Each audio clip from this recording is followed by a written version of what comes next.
Unacademy. Let's crack it. नमस्कार दोस्तों, जय हिंद। मैं निपुण आलम मैन।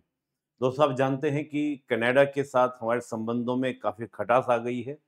पहले कनाडा ने हमारे डिप्लोमेट्स को वापस भेजा। दोस्तों, हमारी ओर से भी यही प्रतिक्रिया हुई कि हमने भी कनाडा के डिप्लोमेट्स को वापस भेजा। संबंधों में तनाव तल्खी जो है वो काफ़ी लंबे समय से चल रही है, काफ़ी लंबे समय से तनाव चल रहा है। तो आइए थोड़ा-सा इस वीडियो में हम जानने का प्रयास करते हैं कि आखिर कनाडा के साथ हमारे इस प्रकार के संबंध बिगड़े क्यों हैं? जहाँ पूरी दुनिया में भारत भारत हो रहा है, विश्व में आप देखें G20 की समिट अभी हुई, जिसमें भारत ने जो-जो मुद्दे रखे उनको लोगों ने स्वीकार किया, सभी देशों ने स्वीकार किया। इवन अमेरिका, ब्रिटेन जैसे देश G7 कंट्रीज़ भी भारत के साथ यूक्रेन के मुद्दे पर बड़े लिबरल हुए। तो ऐसे में कनाडा में ऐसा क्यों हो रहा है कि वो लगातार भारत के ऊपर क्या है, एक अग्रेसिव स्टैंड सा लेता हुआ दिख रहा है। पहले जब हम देखें कनाडा के जो पीएम हैं, उनका स्टेटमेंट का देखना, वहाँ के जो कॉमन्स हाउस ऑफ कॉमन्स के अंदर स्टेटमेंट देखना, वहाँ की विदेश मंत्री का सख्त लहजे में बातें करना, फिर भारत की ओर से प्रतिक्रिया होना। G20 की समिट में भी जस्टिन ट्रूडो को जिस प्रकार का व्यवहार हमने दिखाया, प्रदर्शित हुआ भी कि बहुत तवज्जो उन्हें दी गई। और केवल भारत के साथ ही नहीं, आप देखें चीन के साथ भी कनाडा के जो संबंध हैं वो काफ़ी क्या है, मधुर रही हैं। चीन के भी जो प्रेज़िडेंट हैं उन्होंने भी कनाडा के पीएम को काफ़ी क्या किया, थोड़ा-सा टाइट भी किया। तो कुछ वीडियोज़ भी आपके सामने आए भी होंगे, आपने देखे होंगे सोशल मीडिया के ऊपर। तो आखिर देखें कनाडा में आखिर मामला क्या है, मसला क्या है? उसको जानने का प्रयास करेंगे। देखेंगे कि वहाँ की इंटरनल पॉलिटिक्स किस प्रकार भारत के संबंधों को क्या कर रही है, प्रभावित कर रही है, वो भी जानने का प्रयास करेंगे। लेकिन पहले थोड़ा-सा कनाडा के बारे में मैं आपको जानकारी दे दूँ। दुनिया का अगर हम क्षेत्रफल के मामले में देखें तो दुनिया का सबसे नंबर 2 का कंट्री आपका कनाडा बनता है, नॉर्थ अमेरिका में है, यानी कि यूएसए के नॉर्थ में क्या है, लोकेटेड है। कनाडा के अंदर दोस्तों अगर हम बात करें तो इंडियन डायस्पोरा, और डायस्पोरा दोस्तों कितना वैल्यू रखता है इस बार आप देखा भी होगा। 2023 का जो यूपीएससी का मेंस का पेपर अभी आया है, उसमें डायस्पोरा से क्वेश्चन आया भी है। और मैं हमेशा आप देखा होगा, मेरी जितनी क्लासेस आप देखेंगे, मैंने हमेशा बोला है ईयर की क्लासेस में भी कि डायस्पोरा बहुत इंपॉर्टेंट है आज की तारीख में, चाहे हम किसी भी तरीके से देखें। और उस बात को लेकर भी हम लोग देख सकते हैं कि डायस्पोरा कितना इंपॉर्टेंस रोल अदा करता है। आप देखें डायस्पोरा की हम बात करें, भई अमेरिका अमेरिका के जो प्रेसिडेंट में हैं, वहाँ पर रामास्वामी करके जो एक व्यक्तित्व हैं, पर्सनैलिटी हैं, वो बड़े फाइट में हैं राष्ट्रपति के चुनाव, मतलब राष्ट्रपति के चुने जाने के लिए। एक बड़ी बात है कि राष्ट्रपति के शायद नामांकित उनका हो सकता है। ब्रिटेन के पीएम आप देखिए ऋषि सुनक। ऐसे अगर हम कनाडा को देखते हैं, तो कनाडा में अगर हम बात करते हैं, तो कनाडा के दोस्तों 10 प्रोविंस हैं। उन 10 प्रोविंस में एक प्रोविंस है ओरेंटियो। हाँ, ओंटारियो, ओंटारियो। ये प्रोविंस ऐसा है, आपको अगर जाएँगे तो आपको लगेगा ये मिनी पंजाब है। यानी कि अगर भारत में पंजाब के अलावा सिख समुदाय की सबसे बड़ी आबादी कहीं पर है, तो वो ओंटारियो में है। ओंटारियो जो है कनाडा का एक प्रोविंस है। तो आइए थोड़ा-सा देखते हैं कि डायस्पोरा वहाँ पर जो एक्टिव है, इतना बड़ा डायस्पोरा वहाँ पर है, और ख़ास तौर से सिख समुदाय। तो सिख समुदाय की बातें भी करेंगे कि उन्होंने क्या, वहाँ पर मुद्दे क्या हैं, किस तरह से मुद्दे उठाए जा रहे हैं, उन सबको समझने का प्रयास करते हैं। थोड़ा-सा बेटा मैं पहले आपको कनाडा के बारे में बताऊँ कि कनाडा को अगर आप देखें तो फेडरल पार्लियामेंट कॉन्स्टिट्यूशनल मोनार्क कि एक फेडरल आपको दिखाई देगा कि फेडरल है, जैसे हम फेडरल हैं, ऐसे कनाडा भी क्या है दोस्तों, एक फेडरल है। दूसरा क्या है कि अगर हम कनाडा को देखते हैं तो कनाडा साथ में दोस्तों क्या है, आपका मोनार्की भी है। यानी कि एक federal parliamentary constitutional monarchy. Constitutional monarchy में दोस्तों मैं आपको थोड़ा-सा बता दूँ कि कनाडा भी है, ऑस्ट्रेलिया भी है और भारत भी है। ये दोनों तीनों ब्रिटिश के गुलाम रहे। लेकिन गुलाम होने के बाद जब हमने आज़ादी ली, तो हमने पूर्ण रूप से अपने आप को रिपब्लिक बनाया, और रिपब्लिक भी कहा, हमारी संविधान सभा में ही इस बात का डिक्लेरेशन हो गया था कि संविधान सभा एक संप्रभु सभा है, और वह क्या करेगी, एक संप्रभु संविधान को बनाएगी जिसकी संप्रभु सरकार होगी। लेकिन कनाडा में ऐसा नहीं है। कनाडा आज़ाद तो हुआ, लेकिन आज भी ये क्या कर रहे हैं, ब्रिटेन की ही जो राजा-रानी होते हैं, यानी कि वहाँ का जो मोनार्क है, कनाडा में भी और ऑस्ट्रेलिया में भी, दोनों उसी को लेके चलते हैं। यानी कि जस्टिन ट्रूडो वहाँ के इलेक्टेड पीएम हैं, लेकिन उनका जो कॉन्स्टिट्यूशनल हेड है, वो वही है जो ब्रिटेन का है। दैट इज़ ये इसका मीन हुआ, यानी कि कॉन्स्टिट्यूशनल मोनार्क। वहाँ आज भी कॉन्स्टिट्यूशनल मोनार्क, लेकिन ब्रिटेन वाला है। कॉमनवेल्थ के मेंबर दोस्तों हम भी हैं, कॉमनवेल्थ के मेंबर कनाडा भी हैं, दोनों कॉमनवेल्थ के मेंबर हैं, लेकिन हमारी कॉमनवेल्थ की जो मेंबरशिप है on the base of desire. आपको याद भी होगा जब हमने यूएनओ के पार्ट बने और हम कॉमनवेल्थ के पार्ट बने, तो उसमें बात उठी भी थी कि भाई हमने फिर दोबारा से इनके सदस्यता ले ली, तो क्या हम एक संप्रभु देश नहीं है? तो इसमें ये नेहरू जी ने स्पष्ट रूप से संविधान सभा में कहा था कि हम संपूर्ण प्रभुत्व संपन्न हैं और हमारी जो मेंबरशिप है, चाहे कॉमनवेल्थ की बात करें या यूएनओ की बात करें, वो on the basis of the क्या है, डिजायर्स है। जब तक हम चाहेंगे मेंबर रहेंगे, जब चाहे हम क्या हो सकते हैं, अलग हो सकते हैं। हमारे ऊपर ये कि मैंडेटरी नहीं होगा। तो ये थोड़ा-सा कनाडा के बारे में मैंने आपको बताया। अभी दोस्तों मैंने कहा कि कनाडा की अगर हम बात करते हैं तो यहाँ पर 10 प्रोविंस हैं, 10 प्रोविंस। ये भी दोस्तों थोड़ा ध्यान रखिएगा। जैसे हम लोग बोलते हैं हमारे यहाँ पे दोस्तों क्या स्टेट हम लोग बोलते हैं, ये प्रोविंस बोलते हैं, 10 प्रोविंस। प्रोविंस होने का मकसद ये दिखता है कि ये कहीं न कहीं ब्रिटेन कंट्रोल में है। ब्रिटेन का कहीं न कहीं पूरा कंट्रोल मैं नहीं कहूँगा, लेकिन आपका चाहे नाम मात्र का ही सही, पावर कुछ नहीं है ब्रिटेन के पास में। सब कुछ ये अपने आप ही करते हैं, लेकिन फिर भी सांकेतिक रूप से ही सही उनके कंट्रोल में है।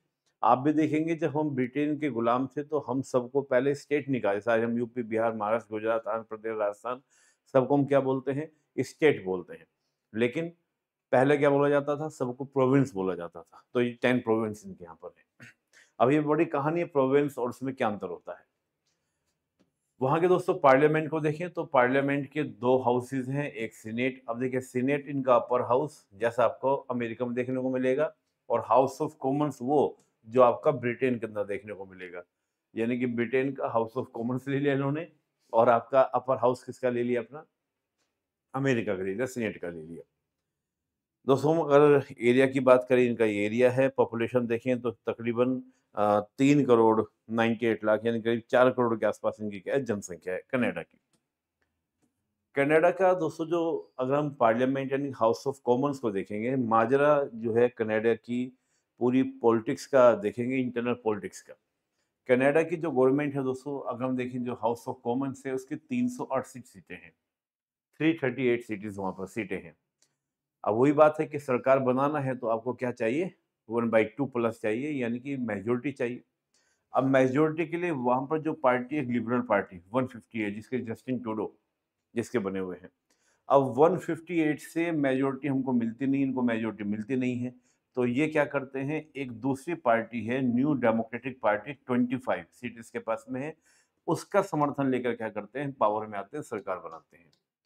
यानी कि एक मेजॉरिटी गवर्नमेंट। देखा जाए तो मेनली वहाँ पर 4 दोस्तों क्या है आपकी, 4 वहाँ पर क्या है, मेजर पॉलिटिकल पार्टीज़ हैं। पहले तो ये हुई, दूसरी कंजर्वेटिव और दूसरा आपका ब्लॉक। तो ये 4 दोस्तों वहाँ पॉलिटिकल पार्टीज़ हैं, जिसमें चौथे नंबर की है न्यू डेमोक्रेटिक पार्टी। जो ये न्यू डेमोक्रेटिक डेमोक्रेटिक पार्टी है, ये दोस्तों 1961 में दोस्तों बनाई गई थी, यानी कि 61 की बनी हुई पार्टी ये है। और मेनली हम देखेंगे तो इस पूरी पॉलिटिकल पार्टी का सेंटर लेफ्ट, और आज क्या है लेफ्ट विंग में लेके दोस्तों चल रही है, लेफ्ट विंग। हम देखें तो सीनेट में इनकी कोई पावर नहीं है, और मेनली इनकी जो हाउस ऑफ कॉमन्स में है 25 सीट इनके पास में है।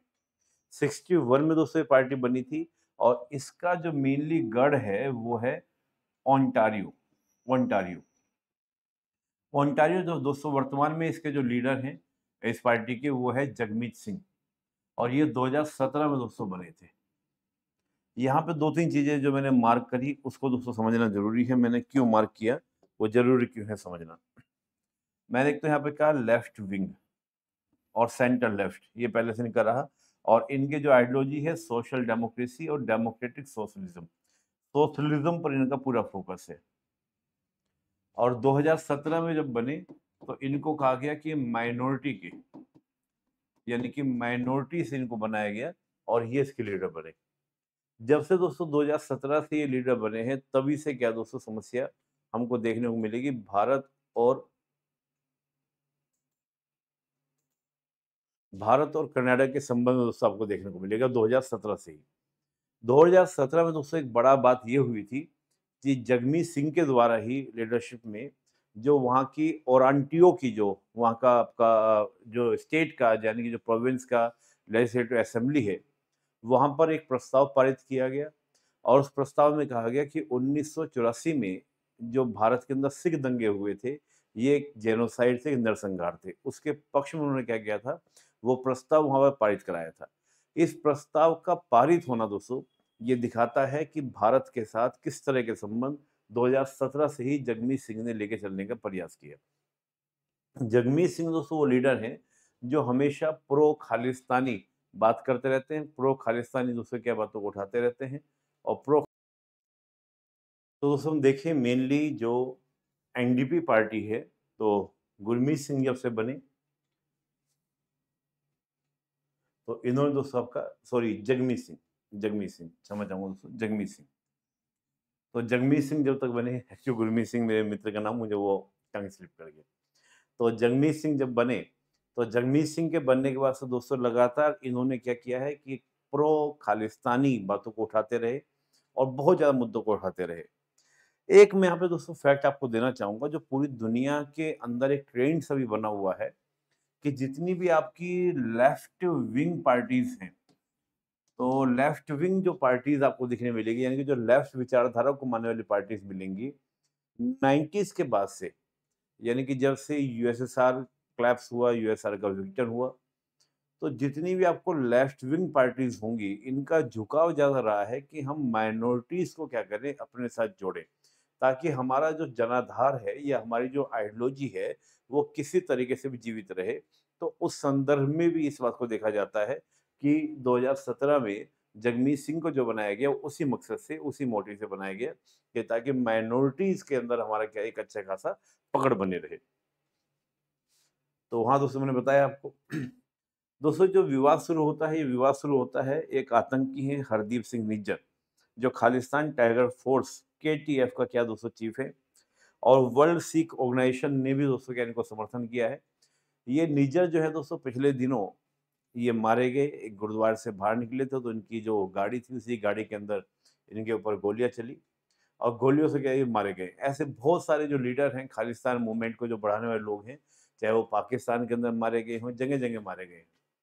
तो इन सब का दोस्तों क्या था कि इन सब का जो लिंक जोड़ा जा रहा है कि ये सब जो है भारत सरकार के द्वारा और भारत सरकार की जो एजेंसीज़ हैं, उन एजेंसीज़ के द्वारा ये सब मारे गए हैं। तो इसी को लेकर दोस्तों क्या था बयान था, इसी को लेकर जाँच चल रही है। विदेश मंत्री का कहना ये था, कनाडा के विदेश मंत्री का, कि हम कनाडा की संप्रभुता को बनाए रखेंगे। कनाडा की जो नागरिक हैं उनकी सुरक्षा को हम रखेंगे, उनकी सुरक्षा को बनाए रखेंगे। किसी भी देश को हमारे मामलों में इंटरफेरेंस करने का अधिकार नहीं देंगे। अब बात ये उठती है कि जब वो इस प्रकार के बयान देते हैं या चाहे उनके पीएम बयान देते हैं, तो ये बात तो उनको भी रखनी चाहिए कि भई ठीक है, वाक अभिव्यक्ति की स्वतंत्रता आप रखो और आप बात करो। आप उस तरह की स्वतंत्रता दो कि कनाडा के टुकड़े कैसे हो सकते हैं, कनाडा को कैसे पार्ट-पार्ट किया जा सकता है, कनाडा की इंटीग्रिटी कैसे तोड़ी जा सकती है। ऐसी आज़ादी को अपने यहाँ पर आप बढ़ाएँ। लेकिन अगर किसी दूसरे देश की, हम भारत की बात करें कि भारत को कोई तोड़ने की बात करता है, तो इस तरह की बात आप अपने देश में कैसे कर सकते हैं? किस प्रकार से बातें उठा सकते हैं? ये कहीं न कहीं इस प्रकार की बातें देखने को मिलती हैं कि आपको दोहरे मापदंड, कि ठीक है, आप राइट टू स्पीच के नाम पर क्या दूसरे देश के तोड़ने वाली जो इस प्रकार की आवाज़ें हैं, उनको फलने-फूलने का मौका देंगे और वो भी किस लिए? ताकि आप क्या रहें वहाँ पे गवर्नमेंट में रहें, आप वहाँ पर क्या सरकार में रहें, आपकी जो अलायंस गवर्नमेंट है वो बनी रहे।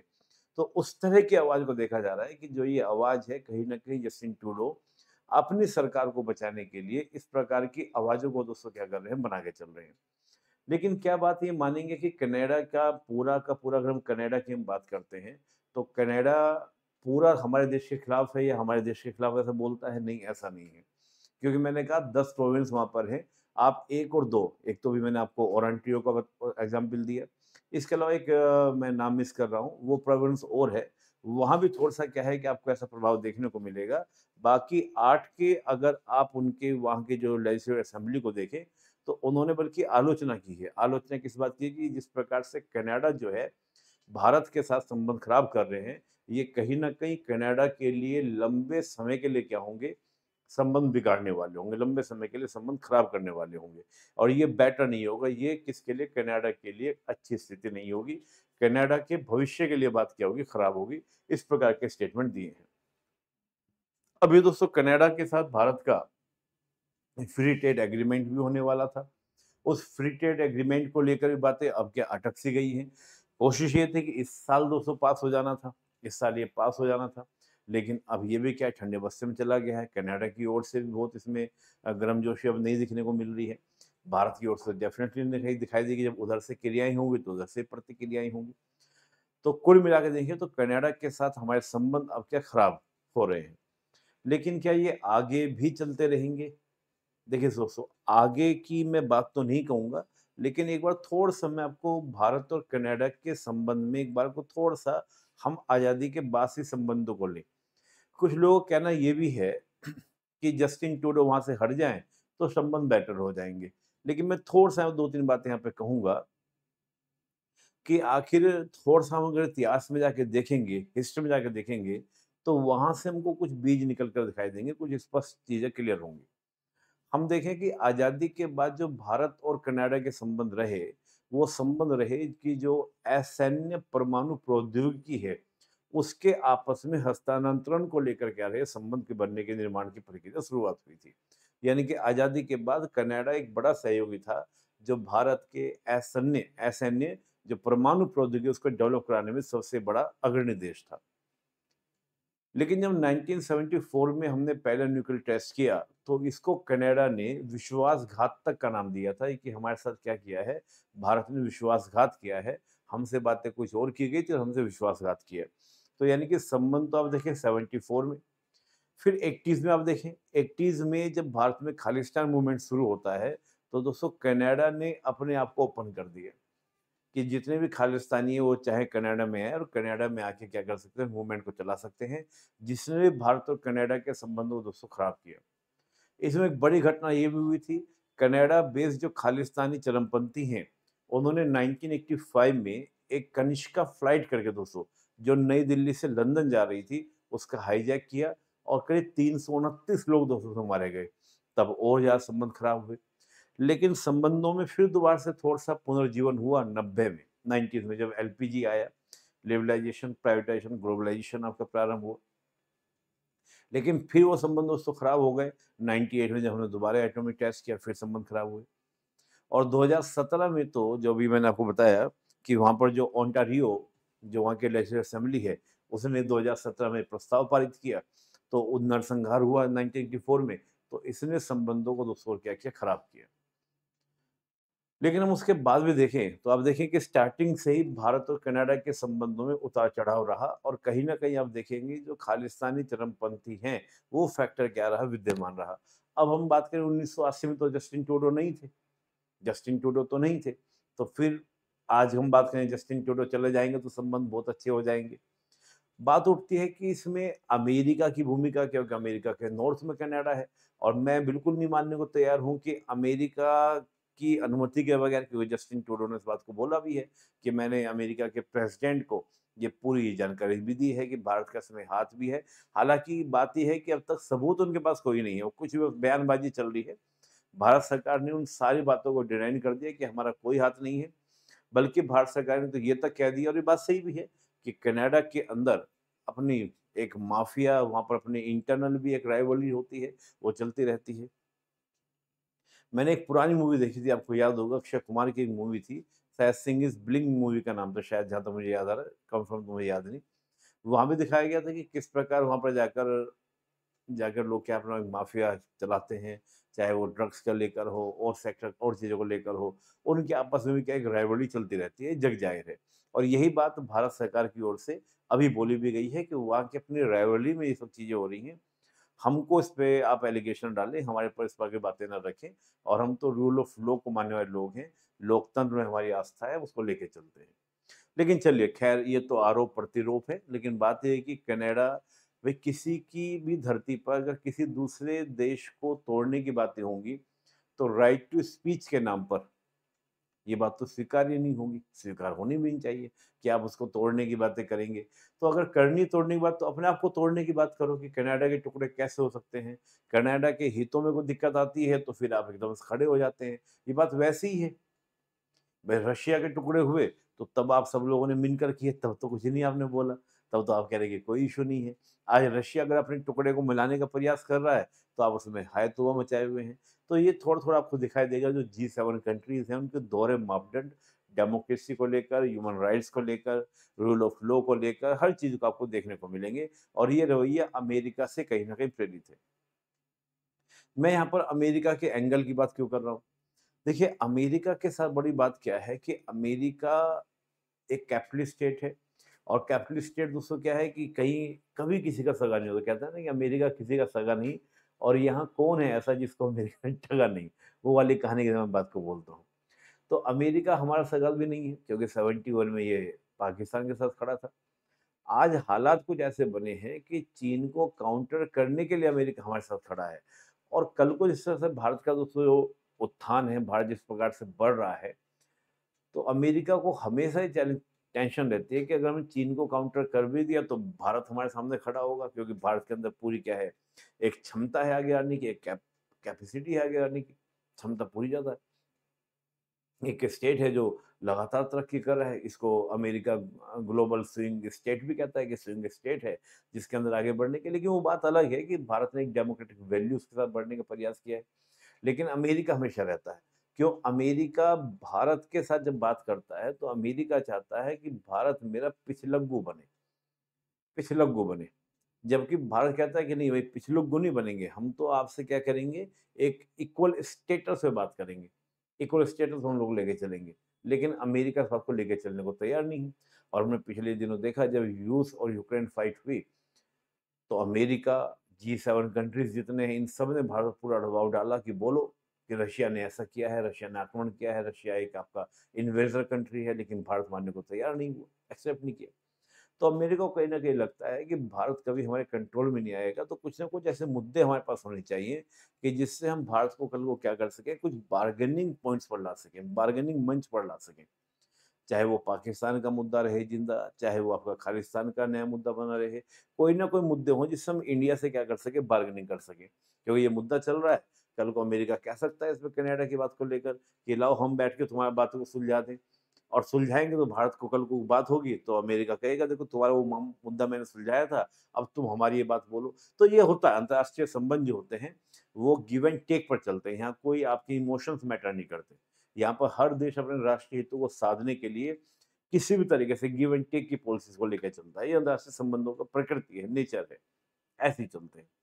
तो इन देशों का जस्टिन ट्रूडो दोस्तों अपनी एक तो गवर्नमेंट बचाने के लिए, दूसरा अपना कद बढ़ाने के लिए। देखो जहाँ दुनिया में लोग भारत, भारत कर रहे हैं, मैंने भारत को क्या कर दिया, टाइट कर दिया, भारत से मैंने ऐसे संबंधों को बना दिया, अपने आप को एक मजबूत नेतृत्व दिखाने के लिए कि जिस प्रकार से जस्टिन ट्रूडो की किरकिरी चीन के प्रेसिडेंट ने भारत के प्रधानमंत्री ने की, उस किरकिरी के बाद वहाँ भी पूछा गया, "भई करके क्या?" जैसे आपको देखा भी होगा एक पत्रकार ने पूछा कि, "भई G20 के समिट में आप आते हो ट्रूडो साहब, आप क्या करते हो आकर?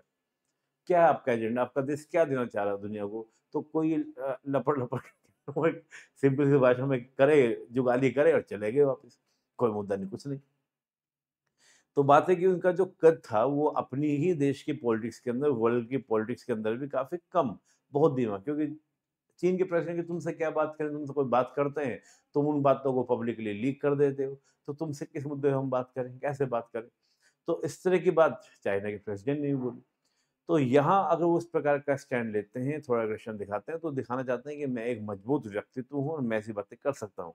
क्योंकि बहुत सारी क्योंकि आप जानते हो भारत से वापस जाते समय उनका विमान भी क्या खराब हो गया था।